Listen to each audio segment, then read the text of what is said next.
Dimples. At nagbabalik po ang Good Morning Kapatid. Ano man pong edad o estado sa buhay, determinasyon, sipag at tiwala sa sarili ang susi po sa ating mga pangarap. At ngayong umaga, ito po ang kwento ng ating letter sender. Dear Dimples, ako si John Tristan Ramos, dating janitor, ngayon ay abogado. Patunay na hindi hadlang ang hirap o edad para tuparin ang pangarap. Noon ikinahihiya ko ang pagwawalis at paglalampaso lalo na't naranasan ko ang pangungutya. Ngunit iyon ang naging daan sa tagumpay ko ngayon. Nagpapasalamat ako sa pamilya kong naging inspirasyon at higit sa lahat sa Panginoon na pinagmulan ng lahat ng biyaya. Gumagalang, Attorney Tris. Mula janitor po, ngayon abogado na, big time. Patunay po ang ating letter sender na walang imposible sa taong may pangarap at determinasyon. Isang kwento po ng sakripisyo, pagmamahal at tagumpay. Good morning, Attorney Tris. Good morning, Miss Dimples, at good morning sa lahat ng nanonood ng Good Morning Kapatid. Attorney Tris, ako hindi pa ako parte ng pamilya mo pero parang proud na proud ako sa iyong narating. Kwentuhan mo kami, ano yung mga pagbabago sa iyong buhay at sa pamilya mo ngayong isa ka ng abogado? Miss Dimples, hindi ko masasabi na merong pagbabago dun sa buhay ko after ko maging abogado. Kasi naniniwala ako dun sa principle na you deserve a styrofoam cup. Ibig sabihin, yung posisyon na nararating mo sa buhay, parang hindi mo siya dapat nilalagay sa ulo mo. So pagdating sa bahay, ako pa rin yung tagahugas ng pinggan, tagaluto. So yung normal na ginagawa ko before pa ako maging abogado, yun pa rin yung ginagawa ko ngayon. Masasabi ko na yung pamilya ko mas naging maayos na yung buhay nila ngayon. May kanya-kanya na kaming buhay na magkakapatid, yung brother and sister ko, may kanya-kanya ng mga negosyo, yung nanay ko retired na. And ngayon masasabi ko na nakakapag-give back na ako sa community. I'm currently helping kids from public school na yun nga, makatapos din ng pag-aaral nila.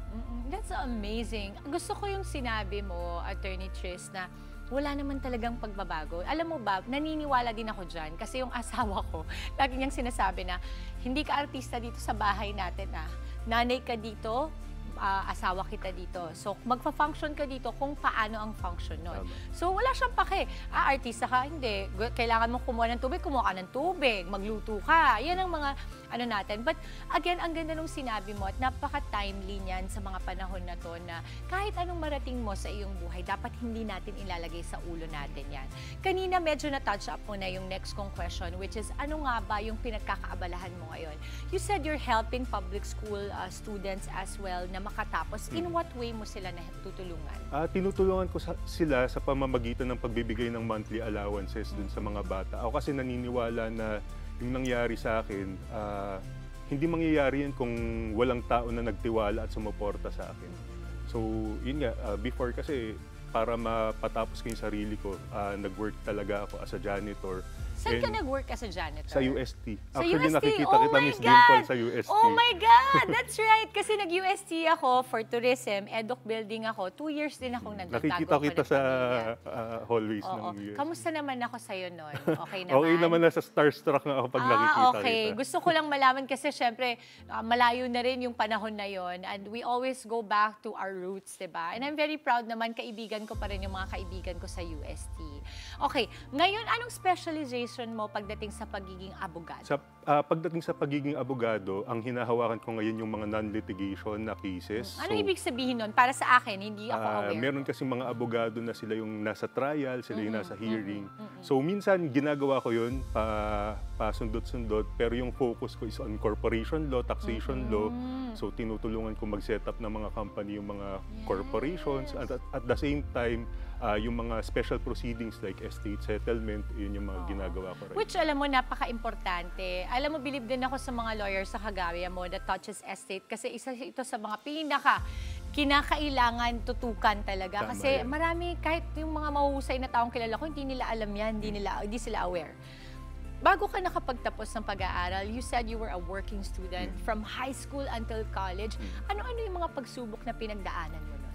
Ang pinakamalaking pagsubok ko siguro yung hindi ko matanggap na kailangan pagdaanan ko yung mga challenges na yun. In denial ka pa? In denial pa ako kasi oo. kung baga nung buhay pa yung father ko, maayos naman yung naging buhay ko. Pero nung nawala yung father ko, talagang 180 degrees na change dun sa buhay ko.